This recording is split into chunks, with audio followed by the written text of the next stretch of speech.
Olá, saudações trabalhistas, a você que nos acompanha aqui pela Rádio Legalidade. É com muito prazer, com muita alegria que estamos iniciando o primeiro podcast Vozes de Esperança. Programação que terá na comunicação a nossa companheira Jovita Rosa, que é a presidente do Movimento dos Cristãos Trabalhistas. Então, a gente pode esperar aí um excelente programa aqui pela Rádio Legalidade. Hoje, a Jovita, então, traz como seu convidado especial o pastor Ismael Lopes, né? Uma das vozes fortes aí também do cristianismo. E na parte técnica de som, contamos aí com um brilhante trabalho do Edevaldo Pereira. Então, sejam todos bem-vindos. De imediato, eu passo a palavra para a Jovita, para nós trazer um panorama, né, sobre a importância do cristão na política e o que podemos esperar aí dessa programação. Então, Alan, saudações trabalhistas, né, para todos e para todas. Esse é o programa Vozes da Esperança, Vozes de Esperança, do movimento dos cristãos e cristãs trabalhistas. Eu sou Jovita Rosa, eu estou como presidente nacional desse movimento que é tão importante para o PDT. Esse movimento que acolhe todas as pessoas que professam a fé cristã. Então, nós nos reunimos e a gente está aqui para clarear nosso trabalho. O que um cristão vem fazer na política? Por que dentro de um partido político tem um movimento de cristãos e cristãs trabalhistas? Essas e outras respostas que nós faremos, nós teremos e que outras perguntas que faremos, nós estamos recebendo o pastor Ismael Lopes, que é aqui de Brasília, que é um aguerrido defensor dos direitos humanos, né, e da boa política. Então, nós vamos hoje entrevistá-lo e eu já passo a palavra para ele dar também as boas-vindas e também fazer uma apresentação de onde você veio e o que te trouxe até aqui e quais são os nossos próximos caminhos, né? Porque cristãos têm que caminhar juntos. Jesus, quando ele veio arrebanhando, ele colocou todo mundo, ide, né? Então, nós estamos aqui nesse ide. Prazer estar com as irmãs, com os irmãos, paz e bem a todos e todas que nos ouvem, nos assistem. Eu sou Ismael Lopes, sou carioca de nascimento, né? Acolhido por Brasília há alguns anos. Sou pastor, teólogo de formação, atuo na minha trajetória aí por mais tempo no movimento de moradia, no movimento chamado União por Moradia Popular.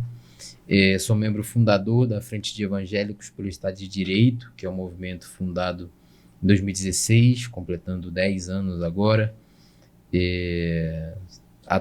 Sou atravessado por diversas pessoas incríveis, né? Hoje é meu aniversário, e aí estava rememorando ali na publicação de aniversário que passei por 18 estados da federação, já visitei mais de 100 municípios, então pude estar em contato com diversas realidades diferentes desse nosso povo que é tão diverso e que é tão incrível, né? Tão fantástico e que tem desafios tão grandes e tem uma forma muito criativa de lidar com esses desafios, e acho que a gente pode aproveitar essa forma tão peculiar que o nosso povo tem e tão inovadora de lidar com tantas realidades diferentes, tantos desafios, e tento trazer isso para o debate político, né?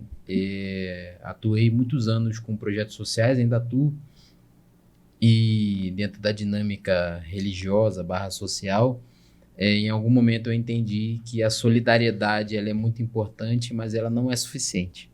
Então a gente precisa de política pública para, de fato, mudança da realidade, para que a gente traga mudança concreta da realidade. A gente precisa de política pública efetiva, e não só a política pública, mas uma reforma estrutural, e para além da reforma, uma revolução, para que a gente mude de fato o sistema que nós estamos submetidos, para que a classe trabalhadora seja de fato soberana e de fato controladora dos meios de produção e da política de forma geral.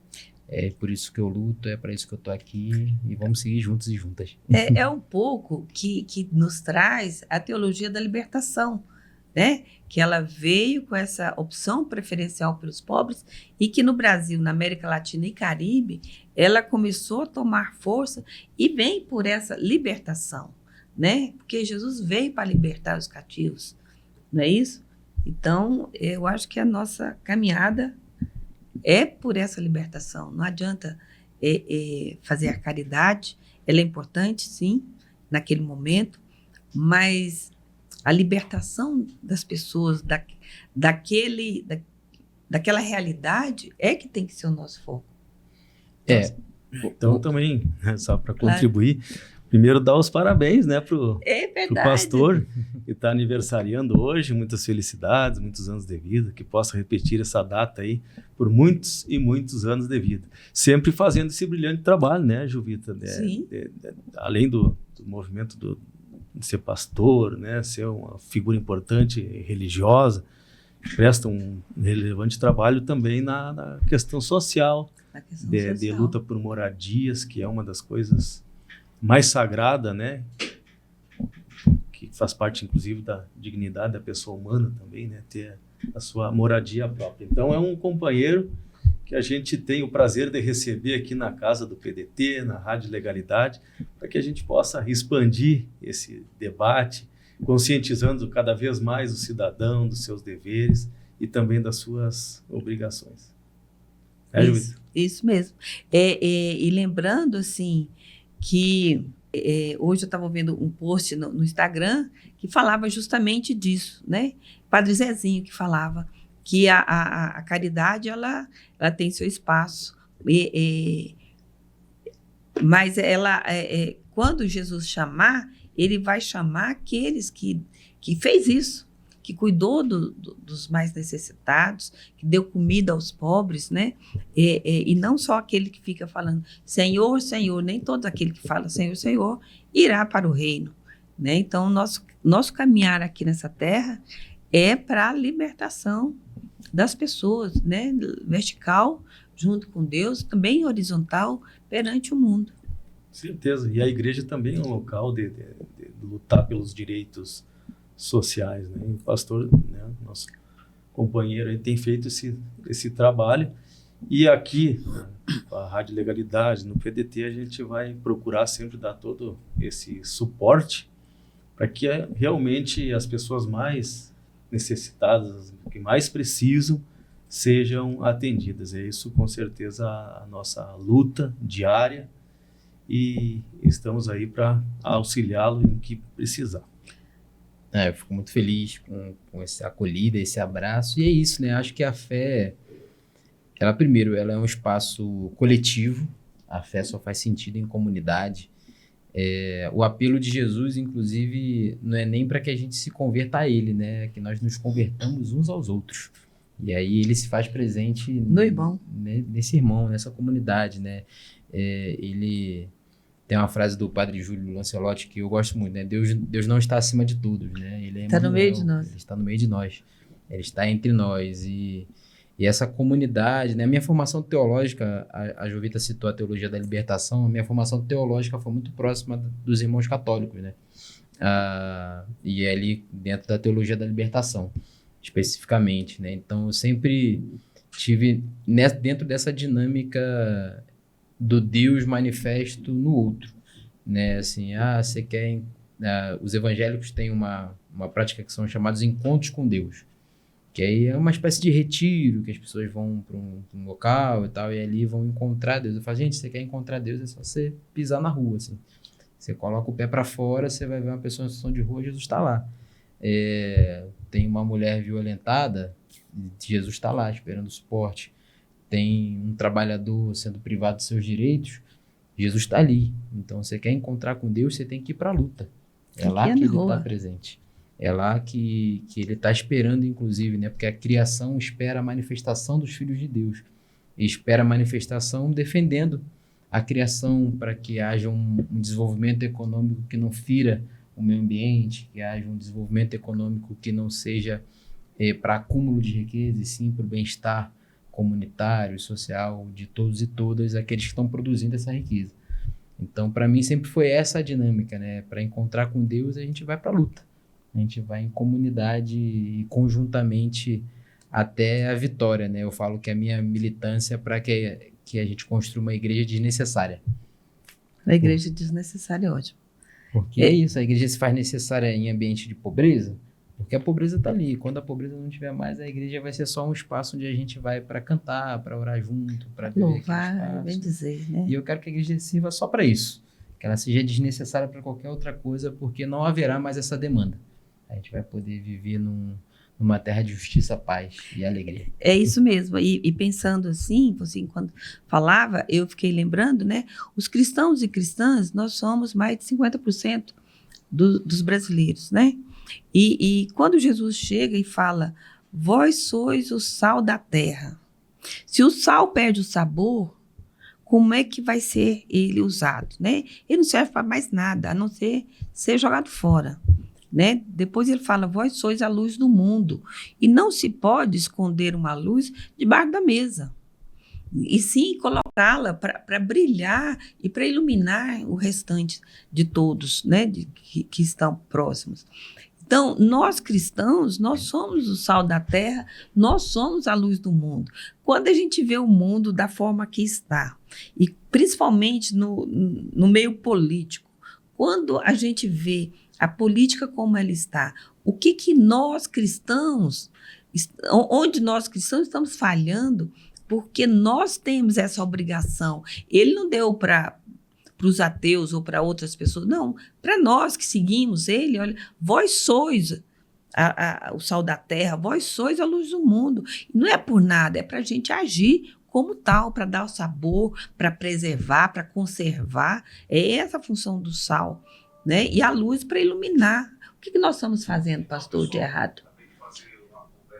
Eu acho que a nossa falha primeiro foi abraçar a institucionalidade da igreja como prioridade, se sobrepondo à comunidade. O clericalismo. O clericalismo ganhou um espaço superior ao espaço de fé comunitária. E aí isso se manifestou também na nossa atuação política, porque é isso, a igreja sempre foi política, toda religião ela é política no sentido amplo da palavra política, né? E aí a gente institucionalizou também a política exercida pelo espaço de fé e tem falhado em responder a essa missão, né, a Missio Dei, dada por Deus, que é levar a salvação, a graça. Só que a gente conceituou isso e você pergunta hoje para um evangélico médio, assim, o que é a graça? Responde a graça com um termo vazio de significado. Assim, a graça é favor não merecido. Tá, mas que favor é esse? Aí responde com outro conceito vazio.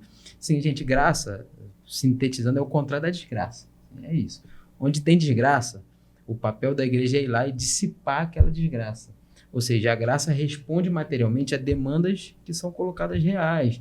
Uma vez eu estava num debate numa igreja, né, e o pastor falou assim para mim, pastor Josimar, que é um pastor lá do Rio de Janeiro, ele falou assim, porque o Ismael ele foca muito nas questões materiais. Ele só quer dar comida pro faminto, resolver o problema do pobre. Eu falei assim, pastor, o texto de Tito diz que o homem espiritual discerne as coisas do espírito e o homem carnal só discerne as coisas da carne. Você acha que isso é só carnal? Porque provavelmente você é um homem carnal. Porque um prato de comida, para quem está com fome, não é só a saciedade da fome, é resposta de oração. Aquela pessoa pediu para Deus que aquela comida chegasse. Quem está sem casa, quando a casa chega, é resposta de oração, é resposta da prece daquela pessoa. Portanto, para aquela pessoa, aquilo é fundamentalmente espiritual. Para a gente pode parecer material, mas para quem está colocando aquilo enquanto prece, enquanto oração, aquilo é a resposta de Deus. E só não enxerga isso quem é carnal. E está tudo bem, quem escolher enxergar só pela carne, mas eu consigo enxergar a espiritualidade disso. E eu escolhi caminhar na fé a partir disso. A minha espiritualidade ela é material, a gente consegue tocar a espiritualidade quando a gente está respondendo essa demanda, porque essa é uma demanda minha também. Eu sou esse povo. Eu sou esse povo que quer ter direito a uma moradia digna, a uma educação de qualidade integral, como foi a experiência dos Brizolões, né, dos CEPs no Rio de Janeiro, que foi, enfim, totalmente desmontada.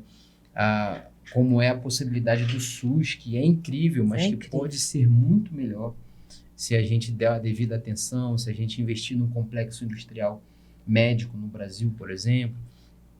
Então, a minha espiritualidade, ela se manifesta dessa forma. E aí eu acho que ela ganha uma potência maior quando a gente consegue implementar uma política pública que chegue nas pessoas dessa forma. Porque para quem está colocando isso em prece, é fundamentalmente espiritual. É fundamentalmente espiritual. Eu me lembro que, engraçado, a gente vai lembrando, eu paguei aluguel numa kitnet muitos anos, né, para mim, para os meus filhos, e todos os dias eu pedia: Senhor, conceda para mim a graça de ter uma casa própria. E muitos anos, eu comprava jornal e ficava olhando com as casas, sonhando. Aí veio um governo que fez uma política de distribuição de lotes, né? Eu teria feito de outra forma, mas eu recebi um lote, né? Era um chão meu, eu tinha um CP, eu tinha um CEP, que eu falava: olha, eu tenho um CEP. E foi o resultado de muitos anos de oração, de muitos anos de joelho no chão, e Deus contribuiu que veio um governo, né, que me concedeu esse privilégio. Aí, depois desses anos todos, muitos anos, hoje eu tenho a minha casa, que é uma casa mais ou menos, né, a gente consegue ampliar, e eu olho assim e falo: Senhor, eu te glorifico, porque essa aqui é a obra das tuas mãos, né? E assim, foi por meio de uma política pública. E da fé. E da fé. Como é importante, né, a pessoa ter fé, né, meditar e colocar nas mãos de Deus, que realmente acontece.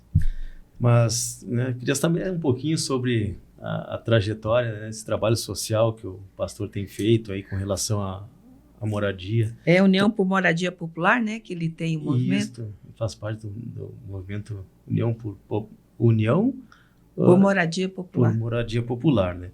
E também ele falou sobre a questão da propriedade coletiva, né? Um novo método aí de aquisição de propriedade, principalmente unidades habitacionais populares, né? Como que o senhor enxerga, né? E vê esse novo método de moradia? Isso. A gente tem... A União é um movimento que existe antes de mim, né? Assim, é um movimento gigantesco. Hoje... É todo o Brasil? Atua em todo o Brasil. A gente tem uma forma de atuação que é de fato uma união de outros movimentos, né? Então, por exemplo, em alguns estados, o próprio MTST, que é um outro movimento de moradia, também compõe a União. Então, a cada estado varia a forma como a União atua. Mas hoje a União é um dos maiores movimentos de moradia do país. A gente tem 2 eixos principais de trabalho. Um é a autogestão. Os empreendimentos de habitação que hoje a União toca são autogestionários. O que isso significa? Que as famílias que vão morar nesses empreendimentos habitacionais, elas vão gerir o recurso que vai ser usado para a construção desses empreendimentos. Esse recurso vem da União? Esse recurso vem da União. Não da União por Moradia, né? Vem do governo federal. Do governo federal. Programa Minha Casa Minha Vida? Isso. Programa Minha Casa Minha Vida também. Parte do recurso do Minha Casa Minha Vida, ele é destinado para autogestão, tá? Obrigatoriamente, parte do recurso do Minha Casa Minha Vida tem que ser gerido pelas famílias que vão receber esse empreendimento. E se a gente observar, os empreendimentos de autogestão são maiores e melhores construídos. As unidades têm mais metros quadrados do que a média das unidades construídas por empreiteiras. Então, a gente tem porque, assim, tem todo um modelo de mutirão. Então, até a relação afetiva com essa unidade habitacional é diferente, porque a família ajudou a construir mesmo. Colocou o tijolinho lá e fez sua própria casa com o recurso que chegou e tal. E aí a gente está lutando para uma nova forma jurídica, que é a propriedade coletiva. A Venezuela, por exemplo, tem uma experiência de propriedade coletiva muito interessante a ser observada.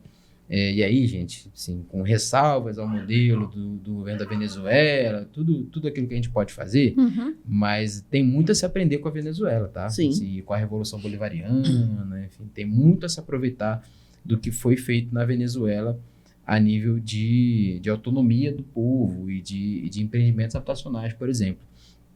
E a propriedade coletiva ela é diferente do que a gente tem hoje. Porque, por exemplo, sei lá, uma empresa que tem ação na bolsa, vamos supor, tem muitos donos daquelas ações, mas cada um é dono individualmente de uma parte daquela empresa. Na propriedade coletiva não funciona assim. São muitos donos de uma única propriedade. Eu não consigo vender individualmente a minha parte da propriedade. Por exemplo, uma família não quer mais aquela unidade e aí quer vender. Ela precisa ter um consenso de todas as famílias que são proprietárias daquele empreendimento habitacional. Isso protege a propriedade, parece problemático em alguma medida, mas isso protege a propriedade, por exemplo, do avanço da especulação imobiliária. Porque o que a gente tem observado em alguns empreendimentos habitacionais populares, inclusive, o governo vai lá, faz o empreendimento, faz o programa de habitação, e aí o fundo imobiliário faz uma oferta para comprar o imóvel. A família às vezes está endividada, enfim, tem uma série de questões, nunca viu aquele volume de dinheiro na vida, vai lá e aceita vender o imóvel. E aí a especulação imobiliária vai avançando, ou seja, aquela pessoa que antes não estava mais no índice de déficit habitacional, ela volta para o déficit habitacional porque agora ela não tem mais a moradia própria. E a especulação imobiliária vai avançando. Hoje a gente tem mais imóvel vazio do que gente sem casa no Brasil. Então, a propriedade coletiva é uma forma jurídica que protegeria a família de ficar sem habitação. E as famílias, né? E da especulação imobiliária avançar. E isso se manifestaria também na propriedade coletiva da terra, na propriedade coletiva, por exemplo, de time de futebol. Imagina. O time ser da torcida, você torcedor que está me ouvindo, pensa direitinho se você não acha que os torcedores poderiam gerir o time melhor do que a diretoria atual do seu time, seja ela qual for. Eu, por exemplo, acho que a torcida do Flamengo poderia gerir o time muito melhor do que a atual diretoria. A do Vasco, eu acho que também poderia pensar assim. A do Vasco, a do Corinthians, tem todo um movimento ali para derrubar a atual diretoria. Então, assim, pensa você que é torcedor, que é aquele torcedor firme, fiel, ali, se você, junto com as torcidas, não iria gerir melhor o time do que essa atual diretoria. Então, essa forma jurídica de propriedade protege a função social da propriedade, que é, no caso da moradia, morar. Moradia não é mercadoria, gente. Moradia é direito. Moradia é um direito básico previsto no artigo 5º da Constituição. Sim, é um direito fundamental e é a porta de entrada para todos os outros direitos. Então, a gente tem lutado e tem avançado. O ministro Guilherme Boulos é um companheiro da luta por moradia, então entende bem essa luta, tem encampado com a gente a tentativa de avançar nessa pauta, e nós vamos vencer. Eu tenho fé em Deus e fé nos nossos companheiros e companheiras de que nós vamos avançar nessa pauta e que nós vamos conseguir estabelecer essa nova forma jurídica para o Brasil. Ela já existe em outros países, principalmente em experiências socialistas como o Vietnã, Cuba tem alguma experiência nesse sentido, a China, mas a garantia da moradia como propriedade coletiva seria uma inovação para o Brasil. E é uma pauta que a União tem encampado nessa luta. Que maravilha! E agora com a vinda desse ano da campanha da fraternidade? Porque a campanha da fraternidade nasceu desde 1960, né, no Rio Grande do Norte, e a igreja ela tem vindo com essa pauta da campanha todos os anos, e ela tem um gesto concreto, né? Por exemplo, em 96, teve a campanha da fraternidade que tratou de fé e política. E o lema era justiça e paz se abraçarão. E a igreja, na época, tratou do movimento dos cristãos na política, né? O que nós estamos fazendo? E a CNBB havia contribuído bastante nas emendas populares da Constituinte, onde foi aprovado a iniciativa popular de lei, o plebiscito, o referendo, tudo isso veio dessa mobilização. E nessa campanha da fraternidade, a igreja ela patrocinou uma pesquisa que o que mais indignava o eleitor na hora da eleição, né? E 3 questões ganharam bem, que foi a compra de voto, o uso eleitoral da máquina e o abuso do poder econômico.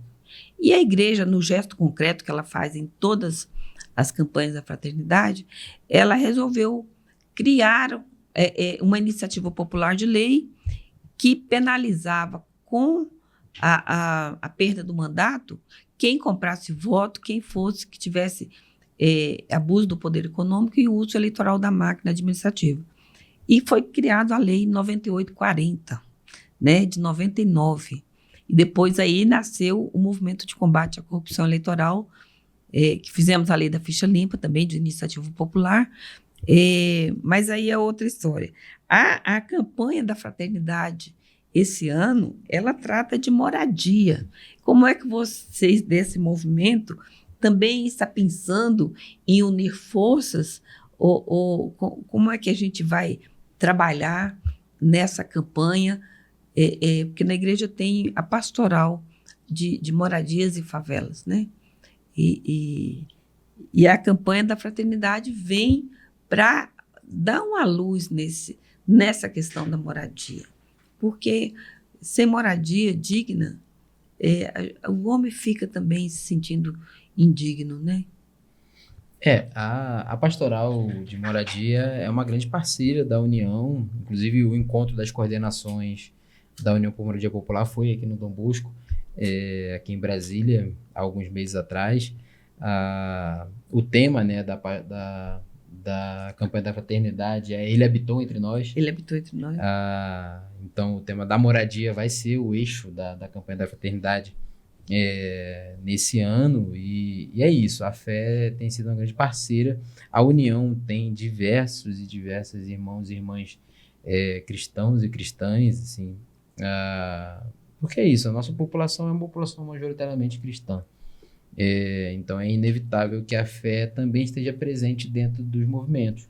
Não tem como fugir disso. E a pastoral tem sido uma grande parceira nessa discussão da política de moradia.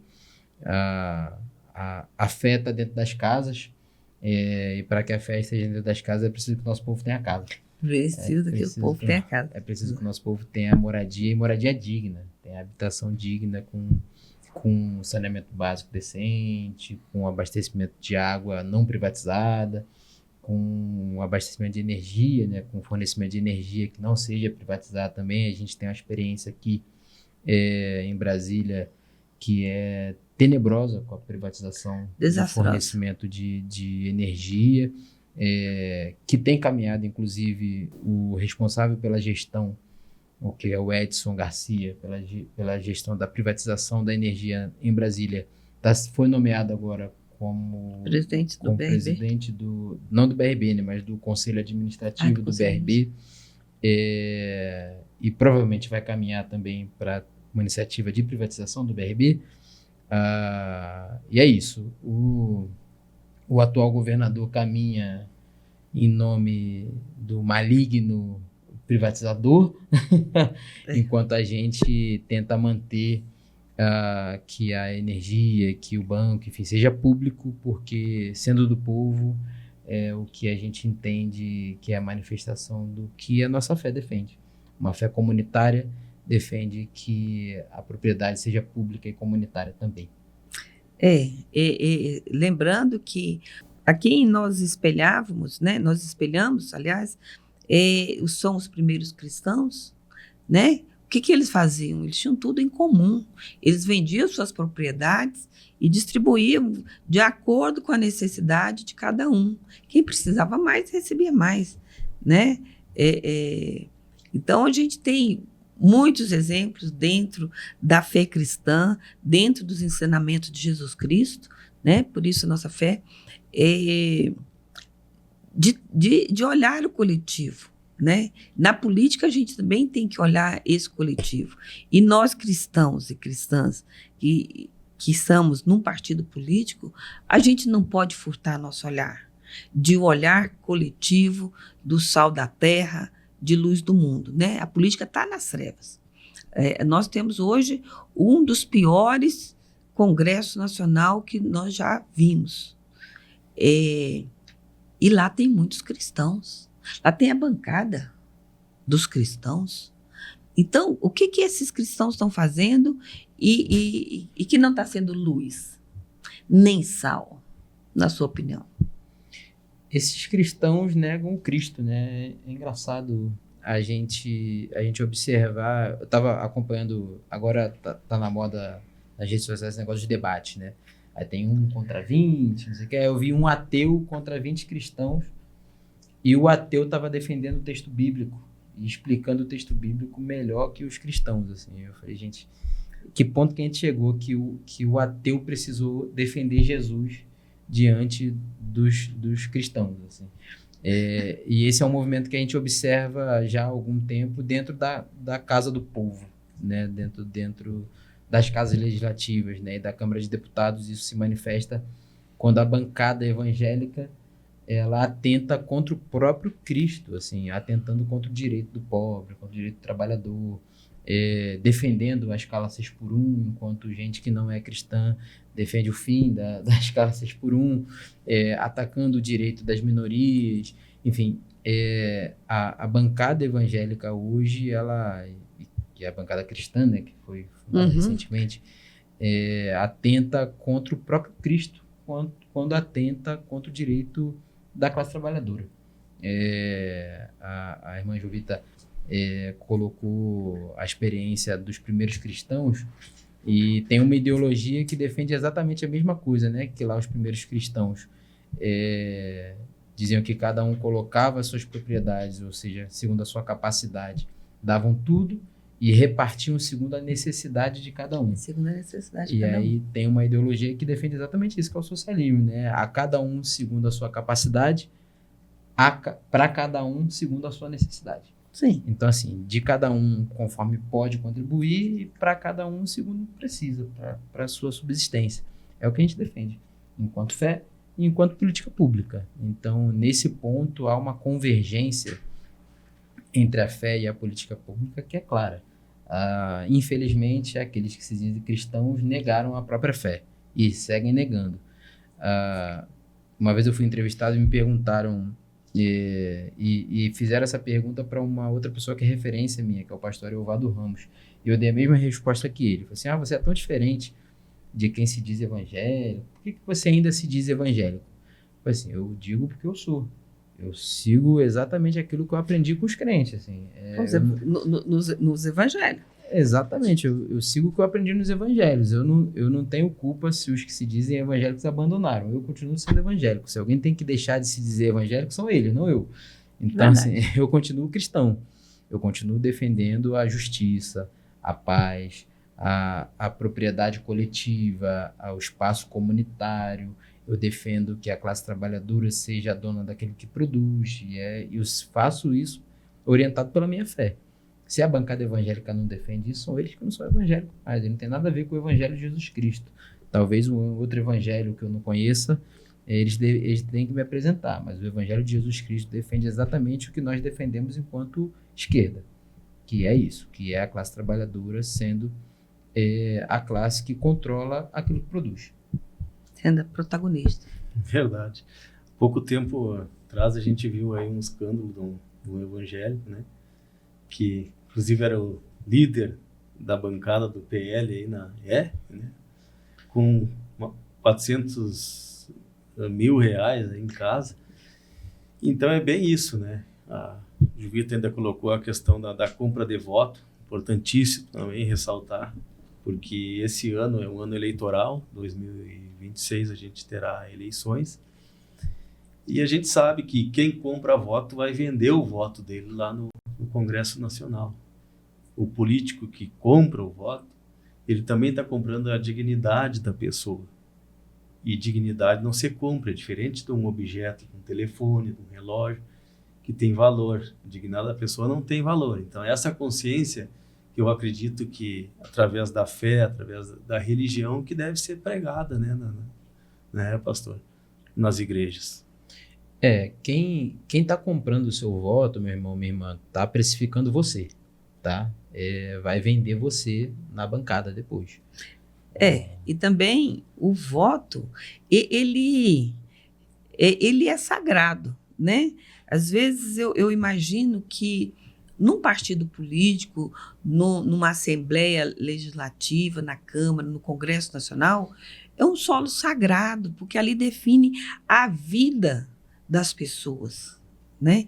Então, e Jesus Cristo, ele é exigente com a gente. Ele vem e chama a gente para estar nesses espaços, sendo o representante deles, para trazer essa clareza. E o eleitor é a parte fundamental desse movimento, porque é a partir da vontade dele que as pessoas chegam nos espaços de poder. Então, eu passo para você, meu candidato, uma procuração em branco. Você que vai escrever a história da minha cidade, do meu bairro, a partir do meu voto. Então, o voto, ele é muito precioso.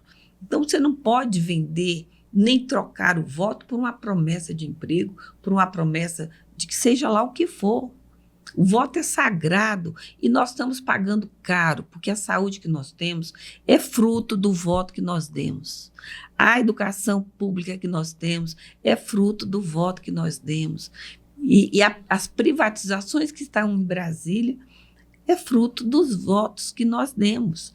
Então, nós temos que conscientizar a importância do eleitor, a importância do candidato, óbvio, mas o eleitor que é o protagonista. É ele que vai definir quem chega lá ou não. Se ele vender o voto por uma cesta básica, essa cesta básica acaba em um mês ou menos, né? O mandato não. E o mandato, ele vai se expandir. Se a gente coloca lá pessoas que são empresários, né? Eles não compram votos. Eles capturam votos, eles obrigam os trabalhadores da sua empresa a votar neles. A gente já viu pessoas assim aqui. Então, é importante o cristão na política se candidatando, mas é importante também o eleitor consciente de saber que aquele voto dele é muito importante e ele não pode ser trocado, porque senão é um pecado. Quando ele vende o voto, é um pecado que a comunidade paga, a sociedade paga, né? A cidade paga. A gente tem uma política que, gente, a política ela é a nossa vida, tá? Assim, no final das contas, a política define se nós vamos viver melhor ou pior. Então, exatamente. Assim, quando a gente coloca uma prece pedindo... Porque, por exemplo, quem defende que bandido bom é bandido morto, ele está dizendo que o seu filho, minha irmã, que às vezes está envolvido com crime, tem que morrer, ao invés de ser reeducado. Que eu duvido que a senhora que tem um filho que talvez esteja envolvido com crime, quer que ele morra. Porque eu nasci em favela, né? Nasci em bairro da Zona Oeste do Rio de Janeiro, e cresci lá, ouvindo as orações do círculo de oração da igreja da minha avó, pedindo pelos jovens que estavam envolvidos com crime. Em qual momento que a gente deixou de orar por aquelas que estão envolvidos com crime, para desejar que eles morram, assim? E eu quero, na política, construir uma condição em que o jovem tenha uma alternativa de trabalho digno, bem remunerado, com a condição de trabalho que não roube a vida dele, né? Que ele possa viver além de trabalhar, né? Que ele possa ter uma escala de trabalho com uma remuneração digna, que ele não precise ter o tráfico ou crime como alternativa econômica, porque é isso, né? O tráfico, o roubo são atividades econômicas. Sim. A gente parar para pensar. para ganhar dinheiro, que a galera faz isso. Então, se a gente criar alternativas dignas e bem remuneradas, eu tenho certeza que o nosso povo, o povo brasileiro, é um povo honesto, gente. A gente não... Eu falo a gente porque nós somos um povo, nós somos uma humanidade coletiva, né? Nosso povo não vai optar pelo crime diante de um trabalho digno. Portanto, a gente vai garantir condições de vida dignas.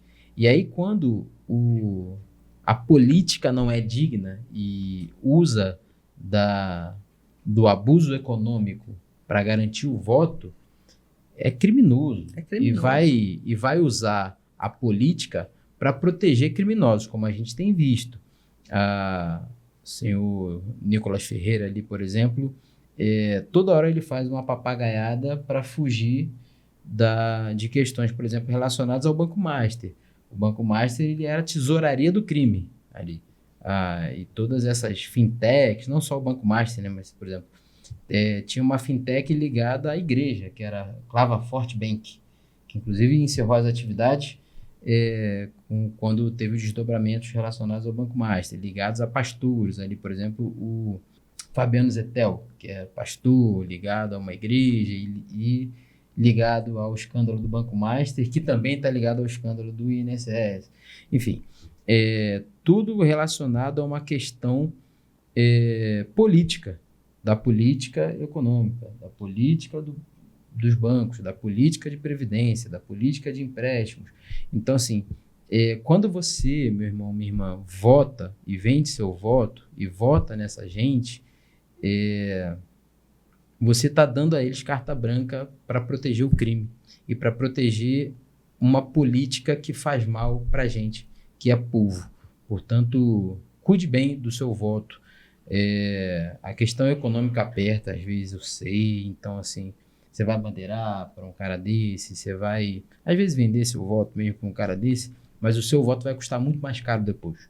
Então, cuide bem disso, em quem você vai votar, porque a gente precisa defender uma política que seja nossa, porque essa política é a nossa vida depois. É a nossa vida na saúde pública, é a vida dos nossos filhos e filhas na educação pública, é a nossa vida na previdência, é o cuidado com os nossos velhos, é o cuidado com nossas crianças, é o cuidado com a nossa sociedade. Então, a gente precisa cuidar muito bem do voto, cuidar muito bem de quem a gente vai entregar a gestão da nossa sociedade, porque é isso que é a política. É isso. O voto é secreto, né? O direito do cidadão e é secreto. A escolha dos nossos representantes através do voto. Então, bem lembrado, Vitor, pastor, essa reflexão deve ser feita para que tenhamos aí cada vez mais políticos qualificados e comprometidos com a nossa sociedade e realmente com os interesses, né, do governo, das políticas públicas que fazem a diferença lá na ponta, lá no nosso bairro, lá na nossa comunidade. Exatamente. E quando a gente vê o valor do voto, né, esse ano é um ano que a gente tem que fazer muito essa meditação em torno do voto, né? Da mesma forma, quando a gente cria nasce uma criança na nossa família, ontem nasceu o Rafael, meu bisneto, primeiro bisneto. Parabéns! Aí eu estava pensando, ninguém nasce infrator. Ninguém nasce infrator, né? Então, de acordo com o nosso voto, a gente vai elegendo pessoas que vai dificultando as vidas dos mais vulneráveis, dos mais pobres, que muitas vezes eles não veem outra saída, né? Quando veio o Estatuto da Criança e do Adolescente, que proibiu a criança de trabalhar, né? O adolescente, o jovem, mas o adolescente que trabalhava não era o filho do rico, era o filho do pobre, né? E o Estado ele não recompôs isso. Então, quem estava esperando essas crianças de braços abertos era o crime organizado. Então, o nosso voto tem muito a ver com isso. Quem que nós estamos elegendo para ser os nossos representantes, né? E a gente tem que sair dessa polarização ou eles, ou eu, ou nós, né? Porque isso parece terra plana, né? Mas, assim, ver o caráter da pessoa, ver como que é a vida dela, por isso que tem a lei da ficha limpa, para ver a vida pregressa da pessoa, como é que ela foi até aqui. Então, para a gente dar um voto, mais um voto consciente, porque nós somos corresponsáveis por quem nós elegemos, pelas políticas públicas que eles vão votar a favor de nós, ou da população ou não. Independente dessa polarização, né, Juvito? Porque o mais importante é ter um projeto nacional de desenvolvimento, um projeto Sim. que pense realmente no Brasil para 50, 100 anos, né? Sim. Porque o que a gente vê hoje é os nossos políticos só pensando em fazer política de gabinete, só pensando na reeleição. Então, a gente tem que analisar essa questão do projeto, né? De quais as melhores propostas, ver quem realmente está interessado em uma melhor educação de qualidade, na saúde, no trabalho, porque quanto mais desigualdade, mais crime, né? Mais prostituição, Exatamente. enfim. Mais vulnerabilidade, As né? consequências a gente já conhece. É isso mesmo. Exatamente. Inclusive, eu tô desenhando um compromisso público, né? Eu estou elaborando um documento, em breve eu vou lançar ele de forma pública, né? Eu estou me colocando como pré-candidato, Isso, né? eu queria que você falasse depois sobre essa sua pré-candidatura e o que nós podemos fazer. Continue. E aí eu vou lançar um documento para a gente poder monitorar, inclusive, e aí, enfim, numa possível vitória, né? Caso essa pré-candidatura se configure numa candidatura e talvez no mandato, ali vão ter os eixos com os quais e os compromissos públicos com o qual eu vou estar me comprometendo, mas também abrindo para que candidatos e candidatas pelo Brasil se comprometam com as mesmas coisas. Os eixos ali de soberania de dados, os eixos de educação, saúde, políticas de gênero, políticas relacionadas à pauta de igualdade racial, liberdade religiosa, enfim, tem diversos eixos ali colocados concretamente para que as pessoas possam olhar ali, ele tem projeto nessa área, ele está comprometido com isso e cobre, tá? Assim, você assinou esse compromisso aqui, por que você não fez nada ainda relacionado ao que você se comprometeu? Porque é isso, gente, a gente precisa trabalhar e aí todos e todas aqueles que têm mandato precisam corresponder às demandas da população e ter um compromisso assinado, ter um compromisso ali público com a população de qualquer estado, do Distrito Federal, para que depois a população passe a cobrar, passou 2 anos e você não fez nada. Por quê? Você colocou um prazo aqui para você fazer tal coisa e você não fez nenhum projeto ainda que você se comprometeu a fazer. Portanto, a ideia é ter uma política com participação social efetiva e constante. Eu faço parte, né, fiz parte durante 2 anos e meio do Conselho de Participação Social da Presidência da República e lá eu fui um dos coordenadores da Comissão de Política de Participação Social. E aí a gente acabou de fechar um documento, vai sair uma recomendação para o governo de política de participação social. E aí eu quero que os mandatos também tenham participação social efetiva. E uma vez que futuramente eu tenha um mandato, se a população do Distrito Federal me delegar essa tarefa, né? Porque ser político, né, institucional é tarefa. Se a população do DF me delegar essa tarefa, eu quero que haja participação social constante e efetiva no mandato. E para isso eu vou garantir instrumentos de participação e já na pré-candidatura vou lançar os eixos de campanha e os compromissos públicos, já que vão poder ser alterados com a participação social da população do Distrito Federal. Muito bom, porque política é a arte do bem comum, né? E Jesus veio trazer o bem comum. Ele foi o que mais propagou o bem comum. E nós cristãos, né, seguidores de Jesus Cristo, a gente também tem essa obrigação, né, de levar o bem comum. Então, a gente está aqui para apoiar, né, não só você, mas todos os outros candidatos que vierem com essa proposta se designando como cristão ou cristã, para a gente trabalhar efetivamente para quem a gente fala que pertence ao caminhar, né? Jesus, a gente caminha com Jesus.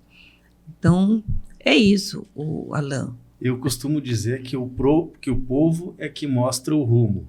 Então, quando o pastor coloca essa proposta dele, que vai ter participação popular, isso é muito importante. É muito importante. Porque ninguém é melhor que o povo, né, que a comunidade, para dizer sobre as necessidades e as demandas que precisam ser propostas, seja na Câmara, no Congresso, onde for.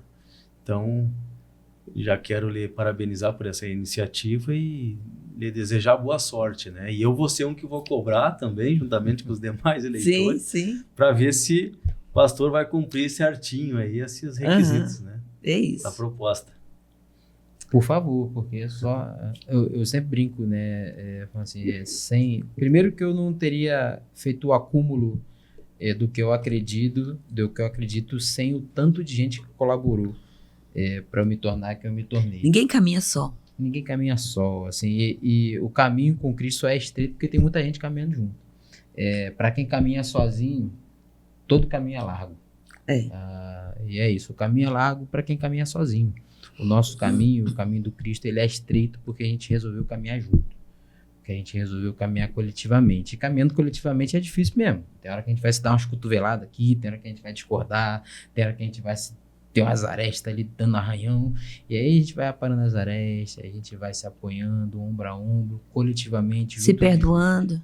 Se perdoando no caminho. E é isso, o perdão, ele é uma caminhada de responsabilização. Quem erra, ele é perdoado a partir da responsabilização pelo ato que cometeu. Então, assim, a gente se perdoa no caminho para que não repita o erro. Portanto, o caminho de perdão é um caminho coletivo pedagógico para que a gente possa melhorar na caminhada e não repetir os erros, não repetir as falhas. E isso se dá também na política. Então, a gente vai juntos e juntas aí num caminho estreito, porque o caminho coletivo é sempre apertadinho. É sempre apertadinho. E também esse caminho cristão, ele é exigente, né? Ele fala, olha, se convida você para andar mil metros, você tem que andar 2, entendeu? Se quiser tomar a sua túnica, você tem que dar a capa também. E assim, Jesus é exigente, com todos nós, né? Ou então a gente esquece esse nome de cristão e cristã, né? Ou você serve a Deus e segue Jesus Cristo dentro do Evangelho, né? Amai vossos inimigos, né? Não é elimine os seus inimigos, não. Você tem que orar por ele, interceder por ele, para que todos consigamos chegar onde, né? Na plenitude. Então, Alain, esse é o programa Vozes da Esperança, um programa do movimento dos cristãos e cristãs trabalhistas, né? Eu sou Jovita Rosa, estamos aqui conversando, batendo bate-papo com o pastor Ismael Lopes, dentro do programa Rádio Legalidade, da Rádio Legalidade. E aí eu queria, né, a gente já está aqui há um tempo, passar para você também e para o pastor Ismael, para a gente ir caminhando, né? Tá certo, Jovita. Então eu quero desejar boa sorte, né, nessa caminhada, né? Vozes de Esperança já trouxe esperanças aí, né? Já trouxe esperança. Com o pastor Lopes, que com certeza é uma pessoa que tem condições de fazer um brilhante trabalho, uma pessoa comprometida com as classes sociais e com certeza não vai desonrar aquele voto, né, de cada um que depositar, que confiar, que colher das urnas, né? Uhum. Então, espero que a sua candidatura, pastor, seja consolidada. A gente sabe que a gente está em pré-candidatura recém. Sim. Né? Dizer que a Rádio Legalidade sempre estará à disposição para ampliar esse debate. Eu acho que foi essa a missão do Brizola, de trazer a Rádio Legalidade, né, de conscientizar a população E a gente está sempre de portas abertas aí para atender as demandas e ser parceiro em tudo aquilo que for, né, em benefício à nossa população brasileira. É isso, vamos seguir com a radicalidade do Evangelho. Radicalidade do Evangelho. Gostei. Com a esperança de que a gente pode e deve construir um Brasil popular, soberano, para e da classe trabalhadora. E me coloco à disposição para que a gente construa isso conjuntamente, vamos juntos e juntas, para que o Brasil seja de fato soberano, seja de fato do povo, seja nosso. É isso. Então tá, até a próxima então, né, Vitor? Até a próxima, né? O programa Vozes da Esperança. Muito obrigado por você que nos acompanhou até aqui.